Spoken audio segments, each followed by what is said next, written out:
The Federal Reserve on Wednesday approved a fourth consecutive three-quarter-point interest rate increase and signaled a potential change in how it will approach monetary policy to bring down inflation. In a well-telegraphed move that markets had been expecting for weeks, the central bank raised its short-term borrowing rate by 0.75 percentage points to a target range of 3.75% to 4%, the highest level since January 2008. The move continued the most aggressive pace of monetary policy tightening since the early 1980s, the last time inflation ran this high. Along with anticipating the rate hike, markets also had been looking for language indicating that this could be the last 0.75 point or 75 basis point move.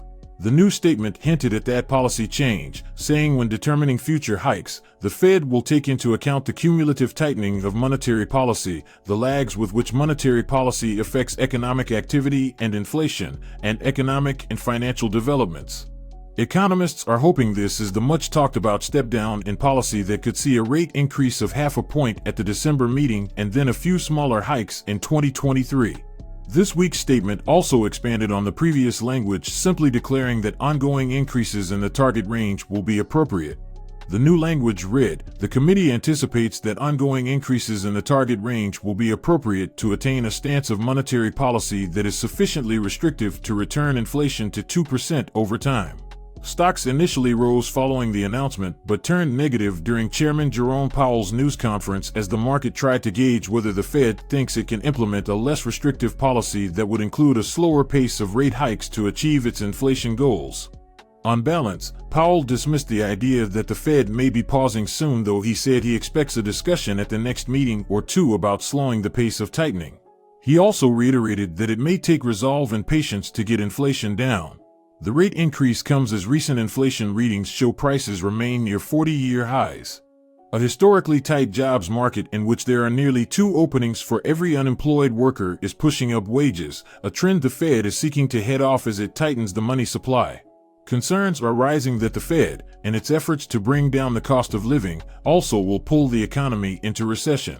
Powell has said he still sees a path to a soft landing in which there is not a severe contraction, but the U.S. economy this year has shown virtually no growth even as the full impact from the rate hikes has yet to kick in.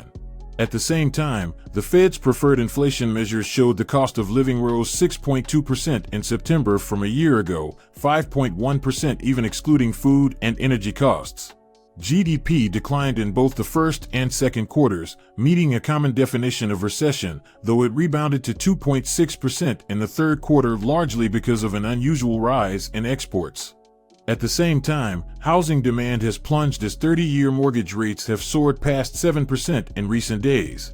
On Wall Street, markets have been rallying in anticipation that the Fed soon might start to ease back as worries grow over the longer-term impact of higher rates. It is little if any expectation that the rate hikes will halt anytime soon, so the anticipation is just for a slower pace. Futures traders are pricing a near coin flip chance of a 0.5 point increase in December against another three-quarter point move. Current market pricing also indicates the Fed funds rate will top out near 5% before the rate hike cease. The Fed funds rate sets the level that banks charge each other for overnight loans, but spills over into multiple other consumer debt instruments such as adjustable rate mortgages, auto loans, and credit cards. Some investors feel like they know less at the end of the news conference than they did at the start. Having hoped for signs of when the Fed may dial down its rate increases, Powell instead reiterated that there is still some way to go. It seems, however, that there is no way to let inflation go down slowly, and it has to be the hard way, but we have experienced more hardships in the past few months already. Do you think the new interest hikes would have a positive effect on the inflationary figures? Let's hear your thoughts in the comment section. Remember to like the video, subscribe, and turn on notifications. Thanks for watching.